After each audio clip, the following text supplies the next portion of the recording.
ಈ ಎಲ್ಲಾ ಭಯಗಳ ಕಾರಣದಿಂದ ಲೇಡೀಸ್ ಅವರ ಡಿಸ್ರೆಸ್ಪೆಕ್ಟ್ ಅನ್ನ ಸಹಿಸ್ಕೊಳ್ತಾ ಬರ್ತಾರೆ. ಹಾಗಾದ್ರೆ ಇದರಿಂದ ಹೊರ ಬರೋದ್ರಲ್ಲಿ ಮೊದಲನೇದು ಐಡೆಂಟಿಫೈ ವಾಟ್ ಹರ್ಟ್ಸ್ ಯು. ನಿಮಗೆ ಏನ್ ಹರ್ಟ್ ಮಾಡ್ತಾ ಇದೆ ಅಂತ ನೀವು ಫಸ್ಟ್ ಐಡೆಂಟಿಫೈ ಮಾಡ್ಬೇಕಾಗುತ್ತೆ. ಇರೋರು ನನ್ನನ್ನ ಅಡ್ವಾಂಟೇಜ್ ಆಗಿ ತಗೊಳ್ಳೋದು, ಲಾಸ್ಟ್ ಮಿನಿಟ್ ಅಲ್ಲಿ ನಾನ್ ಕಂಪ್ಲೀಟ್ಲಿ ಏನೋ ಪ್ಲಾನ್ ಹಾಕೊಂಡಿರ್ತೀನಿ ನನ್ನ ಲೈಫ್ ಬಗ್ಗೆ ಅಥವಾ ನನ್ನ ಕಂಪ್ಲೀಟ್ ಡೇ ಬಗ್ಗೆ. ಲಾಸ್ಟ್ ಮಿನಿಟ್ ಅಲ್ಲಿ ಯಾರೋ ಒಂದು ನೋ ನಿನ್ ಪ್ಲಾನ್ಸ್ ಏನೇ ಇದ್ರು ಕ್ಯಾನ್ಸಲ್ ಮಾಡು, ಈ ಪ್ಲಾನ್ ಇಂಪಾರ್ಟೆಂಟ್, ಈ ಕೆಲಸ ನಾನು ಮೊದಲು ಪ್ಯಾಟ್ರನ್ಸ್ ಏನು ಅನ್ನೋದು ಗೊತ್ತಾದಾಗ ಮಾತ್ರ ನಿಮ್ಮ ಬೌಂಡ್ರೀಸ್ ಅನ್ನ ಸೆಟ್ ಮಾಡೋದಕ್ಕೆ ಸಾಧ್ಯ ಆಗತ್ತೆ. ನಿಮ್ಮ ಲೈಫ್ ಅಲ್ಲಿ ಯಾರಾದ್ರೂ ಏನಾದ್ರೂ ಕೇಳಿದ್ರೆ ನೋ ಅಂತ ಹೇಳೋದಿಕ್ಕೆ ಕಷ್ಟ ಆಗ್ತಾ ಇದೆಯಾ? ಎಲ್ಲರ ಪ್ರಾಬ್ಲಮ್ ಸಾಲ್ವ್ ಮಾಡ್ತಾ ನಿಮ್ಮ ಓನ್ ಪೀಸ್ ಅನ್ನ ನೀವು ಕಳ್ಕೊಳ್ತಾ ಇದ್ದೀರಾ? ರಿಲೇಶನ್ಶಿಪ್ ನ ಉಳಿಸ್ಕೊಳ್ಳೋದಿಕ್ಕೋಸ್ಕರ ಯಾವಾಗ್ಲೂ ನೀವೇ ಅಡ್ಜಸ್ಟ್ ಆಗ್ತಾ ಇದ್ದೀರಾ? ಹಾಗಾದ್ರೆ ಒಂದು ಪೇನ್ಫುಲ್ ಟ್ರೂತ್ ಅನ್ನ ನಾನು ಹೇಳ್ತೀನಿ. ಪ್ರಾಬ್ಲಮ್ ನಿಮ್ಮನ್ನ ಯಾರು ರೆಸ್ಪೆಕ್ಟ್ ಮಾಡ್ತಾ ಇಲ್ಲ ಅನ್ನೋದಲ್ಲ. ಪ್ರಾಬ್ಲಮ್ ನಿಮಗೆ ನಿಮ್ಮ ಲೈಫ್ ಅಲ್ಲಿ ಬೌಂಡ್ರೀಸ್ ಅನ್ನ ಕ್ರಿಯೇಟ್ ಮಾಡ್ಕೊಳ್ಳೋದಿಕ್ಕೆ ಬರ್ತಾ ಇಲ್ಲ ಅನ್ನೋದು. ಈ ವಿಡಿಯೋ ನಿಮ್ಮ ಹೋಲ್ ಪರ್ಸ್ಪೆಕ್ಟಿವ್ ಅನ್ನ ಚೇಂಜ್ ಮಾಡಬಹುದು. ಅಂಡ್ ವಿಡಿಯೋನ ಕೊನೆವರೆಗೆ ನೋಡಿ, ಬಿಕಾಸ್ ಲಾಸ್ಟ್ ಅಲ್ಲಿ ನಾನು ಹೇಳುವಂತ ಒಂದು ಲೈನ್ ನಿಮ್ಮ ಎಂಟರ್ ರಿಲೇಶನ್ಶಿಪ್ ಲೈಫ್ ಅನ್ನ ಬದಲಾಯಿಸುತ್ತೆ. ಬಹಳಷ್ಟು ಲೇಡೀಸ್ ಚೈಲ್ಡ್ಹುಡ್ ಇಂದ ಒಂದೇ ಒಂದು ಥಿಂಗ್ ಅನ್ನ ಕೇಳ್ತಾ ಬಂದಿರ್ತಾರೆ, ದಟ್ ಈಸ್ ನೀನ್ ಒಳ್ಳೆ ಹುಡುಗಿ ಆಗ್ಬೇಕು. ಅಂಡ್ ಆ ಒಳ್ಳೆ ಹುಡುಗಿಯ ಡೆಫಿನೇಷನ್ ಜಾಸ್ತಿ ಮಾತಾಡಬಾರ್ದು, ಎಲ್ಲರ ಮಾತು ಕೇಳಬೇಕು, ದೊಡ್ಡವ್ರನ್ನ ಕ್ವಶನ್ ಮಾಡಬಾರ್ದು, ಸ್ಯಾಕ್ರಿಫೈಸ್ ಮಾಡ್ಬೇಕು, ಅಡ್ಜಸ್ಟ್ ಮಾಡ್ಕೋಬೇಕು, ಎಲ್ಲರನ್ನ ಹ್ಯಾಪಿ ಮಾಡ್ಬೇಕು. ಹಾಗಾಗಿ ಸ್ಲೋಲಿ ಒಂದು ಹೆಂಗಸು ಬಿಲೀವ್ ಮಾಡೋದಿಕ್ಕೆ ಶುರು ಮಾಡ್ತಾಳೆ, ನಾನು ಎಲ್ಲರನ್ನ ಹ್ಯಾಪಿಯಾಗಿ ಇಟ್ಟಾಗ ಮಾತ್ರ ನನ್ನ ಜೀವನಕ್ಕೆ ಬೆಲೆ ಅಂತ. ಆಮೇಲೆ ಅವಳು ರಿಲೇಶನ್ಶಿಪ್ ಗೆ ಬಂದಾಗ ತನ್ನ ಫೀಲಿಂಗ್ಸ್ ಅನ್ನ ಸಪ್ರೆಸ್ ಮಾಡ್ಕೊಳ್ತಾಳೆ, ತನ್ನ ನೀಡ್ಸ್ ಅನ್ನ ಇಗ್ನೋರ್ ಮಾಡ್ತಾಳೆ, ತನ್ನ ನೋವುಗಳನ್ನ ಹೈಡ್ ಮಾಡೋದಿಕ್ಕೆ ಶುರು ಮಾಡ್ತಾಳೆ, ಅಂಡ್ ಅಲ್ಟಿಮೇಟ್ಲಿ ತನ್ನ ವಾಯ್ಸ್ ಅನ್ನೇ ಕಳ್ಕೊಳ್ತಾಳೆ. ಮತ್ತೆ ಒಂದು ಸ್ಟೇಜ್ ಬಂದ ನಂತರ ತನ್ನನ್ನೇ ತಾನು ಆಕೆ ಸಂಪೂರ್ಣವಾಗಿ ಕಳ್ಕೊಂಡಿರ್ತಾಳೆ. ನೀವು ಯಾವಾಗಲೂ ಅವರಿಗೆ ಬೇಸರ ಆಗ್ಬಾರ್ದು, ಅವನು ನನ್ನನ್ನ ಬಿಟ್ಟು ಹೋಗ್ಬಾರ್ದು, ರಿಲೇಶನ್ಶಿಪ್ ಹಾಳಾಗ್ಬಾರ್ದು ಅಂತ ಯೋಚಿಸ್ತಾ ನಿಮ್ಮ ಶಾಂತಿ ಸ್ಯಾಕ್ರಿಫೈಸ್ ಮಾಡ್ತಾ ಇದ್ರೆ, ಇಲ್ಲಿ ಕೇಳಿ, ಎವ್ರಿ ಟೈಮ್ ನೀವು ನಿಮ್ಮನ್ನ ತ್ಯಜಿಸಿದಂತ ಕ್ಷಣ ಅನ್ನೋಯಿಂಗ್ಲಿ ನಿಮ್ ಸುತ್ತ ಇರೋರ್ಗೆ ಒಂದು ಮೆಸೇಜ್ ಕೊಡ್ತಾ ಇದ್ದೀರಾ, ದಟ್ ಈಸ್ ನನ್ನ ನೀಡ್ಸ್ ಡಸಂಟ್ ಮ್ಯಾಟರ್, ನನಗೇನು ಬೇಕು ಅನ್ನೋದು ಅಷ್ಟು ಮುಖ್ಯ ಅಲ್ಲ, ನನ್ನ ಜೀವನ ಇಂಪಾರ್ಟೆಂಟ್ ಅಲ್ಲ ಅನ್ನೋಂತ ಮೆಸೇಜ್ ಅನ್ನ ಸೀಕ್ರೆಟ್ಲಿ ಅವ್ರಿಗೆ ಸೆಂಡ್ ಮಾಡ್ತಾ ಇರ್ತೀರಾ. ಈ ಒಂದು ಲೈನ್ ಅನ್ನ ಸ್ವಲ್ಪ ಡೀಪ್ ಆಗಿ ಅರ್ಥ ಮಾಡ್ಕೊಳ್ಳಿ. ದಟ್ ಈಸ್, ನೀವು ನಿಮ್ಮ ನೋವನ್ನ ಇಗ್ನೋರ್ ಮಾಡಿದಾಗ ಅಥವಾ ನಿಮ್ಮ ನೋವನ್ನ ಸಪ್ರೆಸ್ ಮಾಡಿದಾಗ ನಿಮ್ಮ ಸುತ್ತ ಇರೋರು ಕಲ್ತ್ಕೊಳ್ತಾರೆ, ದಟ್ ಈಸ್ ಈಕೆಗೆ ನೋವು ಇದೆಯಲ್ಲ ಅದನ್ನ ಇಗ್ನೋರ್ ಮಾಡ್ಬೋದು, ಈಕೆಯ ಲೈಫ್ ಅನ್ನ ನಾವು ಇಗ್ನೋರ್ ಮಾಡ್ಬೋದು ಅಂತ. ಬಹಳಷ್ಟು ಮಹಿಳೆಯರು ಅನ್ಕೊಳ್ತಾರೆ, ದಟ್ ಈಸ್ ನನ್ನ ರಿಲೇಶನ್ಶಿಪ್ ಅಲ್ಲಿ ಬೌಂಡ್ರೀಸ್ ಸೆಟ್ ಮಾಡೋದು ಅಂದ್ರೆ ರೂಡ್, ಬೌಂಡ್ರೀಸ್ ಅಂದ್ರೆ ನನಗೆ ಅಹಂಕಾರ ಅನ್ಕೊಳ್ತಾರೆ, ಬೌಂಡ್ರೀಸ್ ಅಂದ್ರೆ ರಿಲೇಶನ್ಶಿಪ್ ಅನ್ನ ಸ್ಪಾಯ್ಲ್ ಮಾಡ್ಬಿಡುತ್ತೆ. ಇದೆಲ್ಲವೂ ತಪ್ಪು. ಅಂಡ್ ಇದನ್ನ ಎಕ್ಸ್ಪ್ಲೈನ್ ಮಾಡೋದಕ್ಕೂ ಮುಂಚೆ ಮೊದಲನೇದಾಗಿ ಬೌಂಡ್ರೀಸ್ ಅಂದ್ರೆ ಏನು ಅರ್ಥ ಮಾಡ್ಕೊಳ್ಳೋಣ. ಬೌಂಡ್ರೀಸ್ ಅಂತ ಅಂದ್ರೆ ನಿಮ್ಮ ಒಂದು ಸ್ಪೇಸ್ ಅನ್ನ ನೀವು ಪ್ರೊಟೆಕ್ಟ್ ಮಾಡ್ಕೊಳ್ಳೋದು. ಇನ್ಫ್ಯಾಕ್ಟ್ ಹಂಗೆ ನೋಡೋದಾದ್ರೆ ನಿಮ್ಮ ಮಕ್ಕಳಿಗೂ ಕೂಡ ಅವ್ರದೇ ಆದಂತ ಬೌಂಡ್ರೀಸ್ ಇರುತ್ತೆ. ಅವ್ರು ಹೇಳ್ತಾರೆ, ಮಾಮ ನನ್ನ ಡಿಸ್ಟರ್ಬ್ ಮಾಡ್ಬೇಡ, ನಾಳೆ ನನ್ಗೆ ಎಕ್ಸಾಮ್ ಇದೆ, ನಾನು ಓದ್ಕೊಳ್ತೀನಿ, 1 ಅವರ್ ನನ್ಗೆ ರೂಮಕ್ ಬರ್ಬೇಡ. ಅವರು ಅವರ ಒಂದು ಬೌಂಡ್ರಿಯನ್ನ ಸೆಟ್ ಮಾಡ್ಕೊಳ್ತಾರೆ ಅಲ್ಲಿ. ಆದರೆ ನಿಮಗೆ ಅದನ್ನ ಹೇಳೋಕ್ಕಾಗೋದಿಲ್ಲ, ದಟ್ ಈಸ್ ನನಗೆ 1 ಅವರ್ ಯಾರು ಡಿಸ್ಟರ್ಬ್ ಮಾಡ್ಬೇಡಿ, ನಾನು ರೆಸ್ಟ್ ಮಾಡ್ತಾ ಇದ್ದೀನಿ, ನನಗೆ 1 ಅವರ್ ನನ್ನ ಕೆಲ್ಸಕ್ಕೋಸ್ಕರ ಟೈಮ್ ಕೊಟ್ಕೊಳ್ತಾ ಇದ್ದೀನಿ, ಯಾರು ನನ್ನನ್ನ ಡಿಸ್ಟರ್ಬ್ ಮಾಡ್ಬೇಡಿ. ಈ ರೀತಿಯಲ್ಲಿ ನಿಮಗೆ ನಿಮ್ಮ ಬೌಂಡ್ರೀಸ್ ಅನ್ನ ಸೆಟ್ ಮಾಡ್ಕೊಳ್ಳೋದಿಕ್ಕೆ ಬರ್ತಾ ಇರೋದಿಲ್ಲ. ಬಿಕಾಸ್ ಬೌಂಡ್ರೀಸ್ ಅಂದ್ರೆ ನಿಮ್ಮ ಪ್ರಕಾರ ರೂಡ್, ಬೌಂಡ್ರೀಸ್ ಅಂದ್ರೆ ನಿಮ್ಮ ಪ್ರಕಾರ ಅಹಂಕಾರ, ಬೌಂಡ್ರೀಸ್ ಅಂದ್ರೆ ನಿಮ್ಮ ಪ್ರಕಾರ ರಿಲೇಶನ್ಶಿಪ್ ಸ್ಪಾಯ್ಲ್ ಮಾಡ್ತಾ ಇದೀನಿ. ಬೌಂಡ್ರೀಸ್ ಅಂದ್ರೆ ನನ್ನ ಶಾಂತಿ, ನನ್ನ ಒಂದು ಡಿಗ್ನಿಟಿ, ನನ್ನ ಒಂದು ಎಮೋಷನಲ್ ಹೆಲ್ತ್ ಕೂಡ ನನಗೆ ಇಂಪಾರ್ಟೆಂಟ್. ಬೌಂಡ್ರೀಸ್ ಅಂದ್ರೆ ಯಾರಿಗೋ ಹರ್ಟ್ ಮಾಡೋದಲ್ಲ, ಬೌಂಡ್ರೀಸ್ ಅಂದ್ರೆ ನಿಮ್ಮ ಒಂದು ಶಾಂತಿಯನ್ನ ಪ್ರೊಟೆಕ್ಟ್ ಮಾಡ್ಕೊಳ್ಳೋದು. ಲೈಕ್ ಎಕ್ಸಾಂಪಲ್, ನೀವು ನಿಮ್ಮ ಯಾವುದೋ ಒಂದು ಕೆಲಸದಲ್ಲಿ ಇರ್ತೀರಾ ಅಂಡ್ ಆ ಟೈಮ್ ಅಲ್ಲಿ ಗೆಸ್ಟ್ ಗಳು ಬರ್ತಾರೆ, ನಿಮಗೆ ನಿಮ್ಮ ಒಂದು ಕೆಲಸ ತುಂಬಾ ಇಂಪಾರ್ಟೆಂಟ್ ಇರುತ್ತೆ. ಮೇ ಬಿ ಅದು ಯಾವ್ದೋ ಒಂದು ಸೆಷನ್ ಅನ್ನ ಅಟೆಂಡ್ ಮಾಡ್ತಿರ್ತೀರಾ, ಅಥವಾ ನೀವೇನೋ ಕಲಿತಾ ಇರ್ತೀರಾ, ಅಥವಾ ನಿಮ್ಮ ಒಂದು ಬಿಸ್ನೆಸ್ ಅಥವಾ ನಿಮ್ಮ ವರ್ಕ್ ಗೆ ನೀವು ಟೈಮ್ ಕೊಡ್ತಾ ಇರ್ತೀರಾ. ಆ ಟೈಮ್ ಅಲ್ಲಿ ಅನ್ನೋಯಿಂಗ್ಲಿ ಗೆಸ್ಟ್ ಗಳು ಎಂಟರ್ ಆಗ್ತಾರೆ.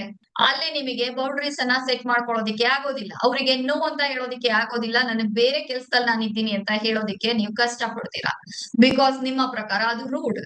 ಆದರೆ ಬೌಂಡ್ರೀಸ್ ಅಂದ್ರೆ ಯಾರಿಗೋ ನೀವು ಹರ್ಟ್ ಮಾಡ್ತಾ ಇದ್ದೀರಾ ಅನ್ನೋದಲ್ಲ, ಬೌಂಡ್ರೀಸ್ ಅಂದ್ರೆ ನಿಮ್ಮ ಶಾಂತಿಯನ್ನ ನೀವು ಪ್ರೊಟೆಕ್ಟ್ ಮಾಡ್ಕೊಳ್ತಾ ಇದ್ದೀರಾ. ಹಾಗಾದ್ರೆ ಯಾಕೆ ಎಸ್ಪೆಷಲಿ ಲೇಡೀಸ್ ಬೌಂಡ್ರೀಸ್ ಅನ್ನ ಸೆಟ್ ಮಾಡ್ಕೊಳ್ಳೋದಿಕ್ಕೆ ಸಫರ್ ಮಾಡ್ತಾರೆ ಅಂದ್ರೆ 3 ಬಿಗ್ಗೆಸ್ಟ್ ರೀಸನ್. ದಟ್ ಈಸ್, ಮೊದಲನೇದು ಫಿಯರ್ ಆಫ್ ರಿಜೆಕ್ಷನ್. ಅವರಿಗೆ ನಾನು ರಿಜೆಕ್ಟ್ ಆಗೋಗ್ತೀನಿ ಅನ್ನೋ ಭಯ ಇದೆ. ನಾನ್ ನೋ ಅಂತ ಹೇಳಿದ್ರೆ ಅವರಿಗೆ ಬೇಸರ ಆಗತ್ತೆ. ಜನರು ನನ್ನ ಬಗ್ಗೆ ಕೆಟ್ಟದಾಗಿ ಯೋಚನೆ ಮಾಡ್ತಾರೆ. ಎರಡನೆಯ ಒಂದು biggest reason that is guilt. ನಾನ್ ಸ್ವಾರ್ಥಿ ಆಗೋದ್ನ ಮೊದ್ಲು ಬೇರೆಯವ್ರ ಬಗ್ಗೆ ನಾನ್ ಯೋಚಿಸ್ಬೇಕಲ್ವಾ? ಬಿಕಾಸ್ ಚಿಕ್ಕದ್ರಿಂದ ಅವ್ರು ಕಲ್ತಿರೋದೇ ಒಳ್ಳೆ ಹುಡುಗಿ ಬೇರೆಯವ್ರ ಬಗ್ಗೆ ಮೊದ್ಲು ಯೋಚಿಸ್ತಾಳೆ. ಅಂಡ್ ಮೂರನೇದು ಫಿಯರ್ ಆಫ್ ಲೂಸಿಂಗ್ ರಿಲೇಶನ್ಶಿಪ್. ನಾನು ನನ್ನ ಲೈಫ್ ಬಗ್ಗೆ ಸ್ಟ್ಯಾಂಡ್ ಅನ್ನ ತಗೊಂಡ್ರೆ, ನಾನು ನನಗೇನ್ ಅವಶ್ಯಕತೆ ಇದೆ ಅದರ ಬಗ್ಗೆ ಸ್ಟ್ಯಾಂಡ್ ಅನ್ನ ತಗೊಂಡ್ರೆ ರಿಲೇಶನ್ಶಿಪ್ ಹೋಗ್ಬಿಡತ್ತೆ. ಈ ಎಲ್ಲಾ ಭಯಗಳ ಕಾರಣದಿಂದ ಲೇಡೀಸ್ ಅವರ ಡಿಸ್ರೆಸ್ಪೆಕ್ಟ್ ಅನ್ನ ಸಹಿಸ್ಕೊಳ್ತಾ ಬರ್ತಾ ಇದ್ದಾರೆ. ಹಾಗಾದ್ರೆ ಇದರಿಂದ ಹೊರ ಬರೋದು ಹೇಗೆ? ಇದಕ್ಕೆ ಒಂದಷ್ಟು ಸ್ಟೆಪ್ ಗಳನ್ನ ನೀವು ಫಾಲೋ ಮಾಡ್ಬೇಕಾಗಿದೆ. ಅದರಲ್ಲಿ ಮೊದಲನೇದು ಐಡೆಂಟಿಫೈ ವಾಟ್ ಹರ್ಟ್ಸ್ ಯು. ನಿಮಗೆ ಏನ್ ಹರ್ಟ್ ಮಾಡ್ತಾ ಇದೆ ಅಂತ ನೀವು ಫಸ್ಟ್ ಐಡೆಂಟಿಫೈ ಮಾಡ್ಬೇಕಾಗಿದೆ. ನಿಮ್ಮನ್ನ ನೀವು ಕ್ವಶನ್ ಕೇಳ್ಕೊಳ್ಳಿ, ನನ್ನ ಲೈಫ್ ಅಲ್ಲಿ ರಿಪೀಟೆಡ್ ಆಗಿ ನನಗೆ ನೋವುಗಳ ತರ್ತಾ ಇರುವಂತ ವಿಷಯಗಳು ಯಾವುದು?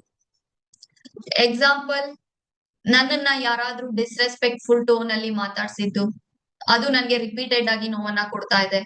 ಅಥವಾ ಬೀಯಿಂಗ್ ಇಗ್ನೋರ್ಡ್, ನನ್ನ ಒಂದು ಲೈಫ್ ಅಲ್ಲಿ ಅಥವಾ ನನ್ನ ರಿಲೇಶನ್ಶಿಪ್ ಅಲ್ಲಿ ಪದೇ ಪದೇ ನಾನು ಇಗ್ನೋರ್ ಆಗೋದು, ಅಥವಾ ನನ್ ಸುತ್ತ ಇರೋರು ನನ್ನನ್ನ ಅಡ್ವಾಂಟೇಜ್ ಆಗಿ ತಗೊಳ್ಳೋದು. ಲಾಸ್ಟ್ ಮಿನಿಟ್ ಅಲ್ಲಿ ನಾನ್ ಕಂಪ್ಲೀಟ್ಲಿ ಏನೋ ಪ್ಲಾನ್ ಹಾಕೊಂಡಿರ್ತೀನಿ ನನ್ನ ಲೈಫ್ ಬಗ್ಗೆ ಅಥವಾ ನನ್ನ ಕಂಪ್ಲೀಟ್ ಡೇ ಬಗ್ಗೆ. ಲಾಸ್ಟ್ ಮಿನಿಟ್ ಅಲ್ಲಿ ಯಾರೋ ಒಂದು ಫೋನ್ ಮಾಡೋ ಅಥವಾ ಯಾರೋ ನನ್ನ ಫ್ಯಾಮಿಲಿ ಮೆಂಬರ್ ಡಿಮ್ಯಾಂಡ್ ಮಾಡ್ತಾರೆ, ನೋ ನೋ ನಿನ್ ಪ್ಲಾನ್ಸ್ ಏನೇ ಇದ್ರು ಕ್ಯಾನ್ಸಲ್ ಮಾಡು, ಈ ಪ್ಲಾನ್ ಇಂಪಾರ್ಟೆಂಟ್, ಈ ಕೆಲಸ ನಾನು ಮೊದ್ಲು ಮಾಡ್ಕೊಡು. ಲಾಸ್ಟ್ ಮಿನಿಟ್ ಡಿಮ್ಯಾಂಡ್ಸ್ ನಿಮ್ಗೆ ಡಿಸ್ಟರ್ಬ್ ಮಾಡ್ತಾ ಇರ್ಬೋದು. ಅಥವಾ ಎಮೋಷನಲ್ ಮ್ಯಾನಿಪುಲೇಷನ್ಸ್, ಎಮೋಷನಲಿ ನಿಮ್ಮನ್ನ ಮ್ಯಾನಿಪುಲೇಟ್ ಮಾಡಿ ನಿಮ್ಮಿಂದ ಅಡ್ವಾಂಟೇಜ್ ಅನ್ನ ತಗೊಳ್ತಾ ಇರೋಂಥದ್ದು ಇರ್ಬೋದು. ಸೊ ಯಾವ್ದು ನಿಮ್ಗೆ ಹರ್ಟ್ ಮಾಡ್ತಾ ಇದೆ ಎಲ್ಲವನ್ನ ರೈಟ್ ಡೌನ್ ಮಾಡಿ. ಬಿಕಾಸ್ ನಿಮ್ಮ ಪೇನ್ ಪ್ಯಾಟರ್ನ್ಸ್ ಏನು ಅನ್ನೋದು ಗೊತ್ತಾದಾಗ ಮಾತ್ರ ನಿಮ್ಮ ಬೌಂಡ್ರೀಸ್ ಅನ್ನ ಸೆಟ್ ಮಾಡೋದಕ್ಕೆ ಸಾಧ್ಯ ಆಗತ್ತೆ. Step 2, learn to say no without explaining. ಬಹಳಷ್ಟು ಲೇಡೀಸ್ ಕಷ್ಟಪಟ್ಟು ನೋ, ನನ್ ಕೈಲಿ ಆಗಲ್ಲ, ನನ್ಗೆ ಈಗ ಬೇರೆ ಕೆಲಸ ಇದೆ ಅಂತ ಹೇಳಿದ್ರು ಕೂಡ ಓವರ್ ಆಗಿ ಎಕ್ಸ್ಪ್ಲೈನ್ ಮಾಡೋದಕ್ಕೆ ಶುರು ಮಾಡ್ತಾರೆ. That is like no actually ಏನು ಅಂದ್ರೆ ನೋ ಆದ್ರೆ ನೋ ಸಾರಿ.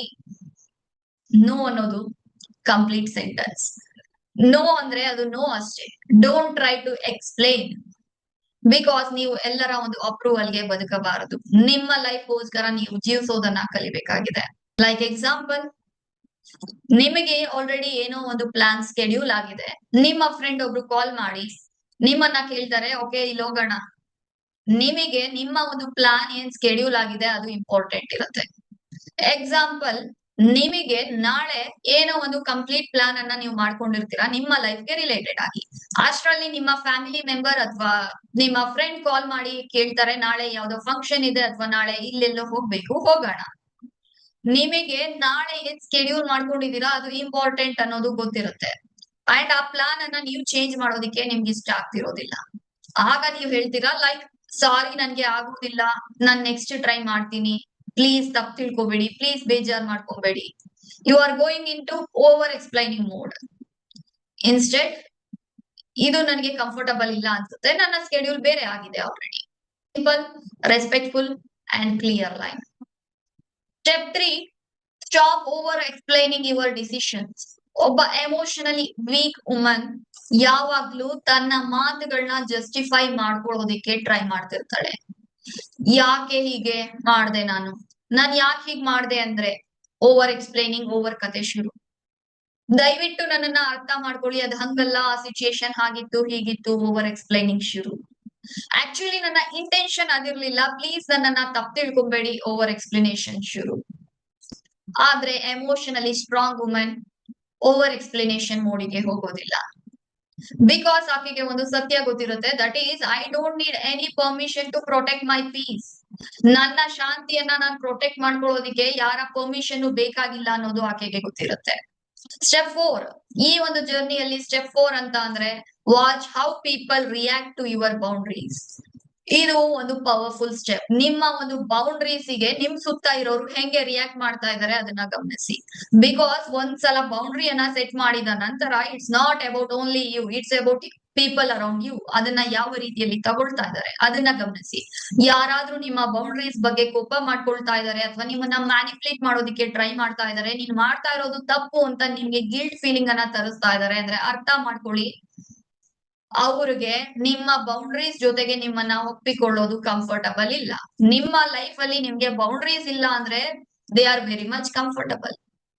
ಸೊ ಇಲ್ಲಿ ಆಗ್ತಾ ಇರೋದು ಅವರು ಅವರ ಕಂಫರ್ಟಬಲ್ ಅನ್ನ ನೋಡ್ತಾ ಇದಾರೆ ಹೊರತು they are not caring about your life or your piece.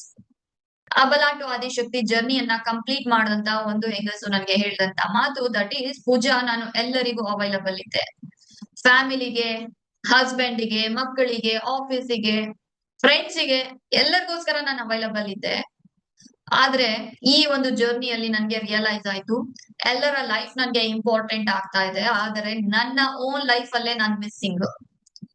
So this is what happens when woman spend years in neglecting herself. So ಇದು ಏನಾಗ್ತಾ ಇದೆ ಮ್ಯಾಕ್ಸಿಮಮ್ ಲೇಡೀಸ್ ನ ಜೀವನದಲ್ಲಿ, ಎಲ್ಲರಿಗೋಸ್ಕರ ಅವ್ರು ಓಡ್ತಾ ಓಡ್ತಾ ಅವರ ಒಂದು ಲೈಫ್ ಅಲ್ಲಿ ಅವರೇ ಮಿಸ್ ಆಗ್ತಾ ಇದ್ದಾರೆ.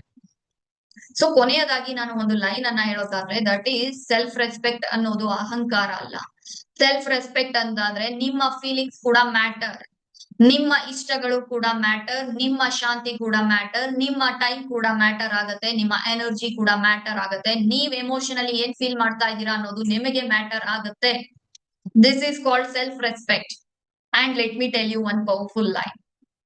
ನಿಮ್ಮ ಸುತ್ತ ಇರೋರನ್ನ ಖುಷಿ ಪಡಿಸೋದಿಕ್ಕೋಸ್ಕರ ನಿಮ್ಮ ಶಾಂತಿಯನ್ನ ನೀವು ಕಳ್ಕೊಳ್ತಾ ಇದ್ದೀರಾ ಅಂದ್ರೆ, ಮೈ ಡಿಯರ್ ಫ್ರೆಂಡ್, ಆ ಪ್ರೈಸ್ ತುಂಬಾ ಎಕ್ಸ್ಪೆನ್ಸಿವ್ ಆಗಿದೆ. ಬಿಕಾಸ್ ಅದು ನಿಮ್ಮ ಲೈಫ್ ನೇ ಕೇಳ್ತಾ ಇದೆ. ಅಂಡ್ ಅಬಲೆ ಆದಂತ ಒಂದು ಹೆಂಗಸು ಥಿಂಕ್ ಮಾಡ್ತಾಳೆ, ನನ್ ಸುತ್ತ ಇರೋರ್ನ ನಾನು ಯಾವ ರೀತಿಯಲ್ಲಿ ಖುಷಿ ಪಡಿಸ್ಲಿ ಅಂತ. ಆದರೆ ಆದಿಶಕ್ತಿ ಸ್ವರೂಪಕ್ಕೆ ಬಂದಂತ ಹೆಂಗಸು ಥಿಂಕ್ ಮಾಡೋದು, ನನ್ನ ಒಂದು ರೆಸ್ಪೆಕ್ಟ್ ಅನ್ನ ನಾನು ಹೇಗೆ ಮೇಂಟೈನ್ ಮಾಡ್ಕೊಳ್ಳಿ ನನ್ ಸುತ್ತ ಇರೋರ್ನ ಪ್ರೀತಿಸಿ.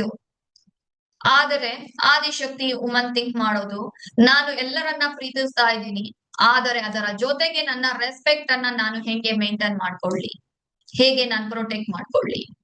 ಬಹಳಷ್ಟು ಲೇಡೀಸ್ ರಿಲೇಶನ್ಶಿಪ್ ಅಲ್ಲಿ ಸಫರ್ ಆಗೋದು ಬ್ಯಾಡ್ ಪೀಪಲ್ ಕಾರಣದಿಂದ ಅಲ್ಲ, ತಮ್ಮ ಓನ್ ಬೌಂಡ್ರೀಸ್ ನ ಕಾರಣದಿಂದ. ಬಿಕಾಸ್ ಅವರಿಗೆ ಬೌಂಡ್ರೀಸ್ ಅನ್ನ ಸೆಟ್ ಮಾಡ್ಕೊಳ್ಳೋದಿಕ್ಕೆ ಬರ್ತಾ ಇರೋದಿಲ್ಲ, ಅವರ ಸುತ್ತ ಇರೋರು ಅವರ ಒಂದು ಲೈಫ್ ಅನ್ನ ಗ್ರಾಂಟೆಡ್ ಆಗಿ ತಗೊಳ್ತಿರ್ತಾರೆ. ಅಂಡ್ ನೀವು ಕೂಡ ಪೀಪಲ್ ಪ್ಲೀಸಿಂಗ್ ನಿಂದ ಸಫರ್ ಆಗ್ತಾ ಇದ್ದೀರಾ, ಅಥವಾ ರಿಲೇಶನ್ಶಿಪ್ ಅಲ್ಲಿ ಸೆಲ್ಫ್ ರೆಸ್ಪೆಕ್ಟ್ ಅನ್ನ ಕಳ್ಕೊಂಡು ಬದುಕ್ತಾ ಇದ್ದೀರಾ, ನೋ ಅಂತ ಹೇಳೋದಿಕ್ಕೆ ಗಿಲ್ಟ್ ಆಗ್ತಾ ಇದ್ದೀರಾ ಅಂತ ಅಂದ್ರೆ, ನಾನ್ ನಿಮ್ನ ಇನ್ವೈಟ್ ಮಾಡ್ತಾ ಇದ್ದೀನಿ ಈ ಒಂದು ಅಬಲ ಟು ಆದಿಶಕ್ತಿ ವೆಬಿನಾರ್ಗೆ. ಈ ವೆಬಿನಾರ್ ಶುಕ್ರವಾರ 8 ಗಂಟೆ ರಾತ್ರಿಗೆ ನಡೆಯುತ್ತೆ, ಅಥವಾ ಮಂಗಳವಾರ ಮಧ್ಯಾಹ್ನ 3 ಗಂಟೆಗೆ ಇರುತ್ತೆ. ಲಿಂಕ್ ಡಿಸ್ಕ್ರಿಪ್ಷನ್ ಬಾಕ್ಸ್ ಅಲ್ಲಿ ಇದೆ, ಈಗಲೇ ಕ್ಲಿಕ್ ಮಾಡಿ ನಿಮ್ಮ ಒಂದು ಸ್ಲಾಟ್ ಅನ್ನ ರಿಜಿಸ್ಟರ್ ಮಾಡ್ಕೊಳ್ಳಿ. ಅಲ್ಲಿ ನಾನು ನಿಮ್ಗೆ ಡೀಟೈಲ್ ಆಗಿ ಶೇರ್ ಮಾಡ್ತೀನಿ ಏನಿದು ಅಬಲ ಟು ಆದಿಶಕ್ತಿ ಜರ್ನಿ, ಇದನ್ನ ಯಾವ ರೀತಿಯಲ್ಲಿ ನೀವು ಫುಲ್ಫಿಲ್ ಮಾಡಬಹುದು, ಇದನ್ನ ಯಾವ ರೀತಿಯಲ್ಲಿ ಈ ಜರ್ನಿಯನ್ನ ಕಂಪ್ಲೀಟ್ ಮಾಡಿ ನಿಮ್ಮ ಲೈಫ್ ಅನ್ನ ನೀವು ಇಷ್ಟಪಟ್ಟಂತೆ ನಿಮ್ಮ ಡ್ರೀಮ್ ಲೈಫ್ ಅನ್ನ ಬದುಕಬಹುದು ಅನ್ನೋದು.